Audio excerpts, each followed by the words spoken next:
మీ తెలివి మీ సహనం మీ త్యాగం మీ సాహసం లేకుంటే మేము ఏనాడో బుగ్గైపోతుంటిమో ఈ భరత భూమిలోనే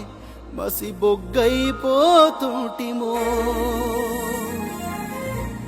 ఏమిస్తే తీరునయ్యా నీ రుణము మేము ఏం చేస్తే తీరునయ్యా నీ రుణము మీ బొమ్మ పెడితే తీరున మీకు దండలేస్తే తీరున మీ జెండా నెగరేస్తే తీరునా మీరు రాసిన రాజ్యాంగం అనుసరించి ఆ పార్లమెంటు నుండి పంచాయతీ ఆఫీసు దాకా కుర్చీల కూసుంటే తీరునా బాబా అంబేడ్కరా మన భారత భాస్కరా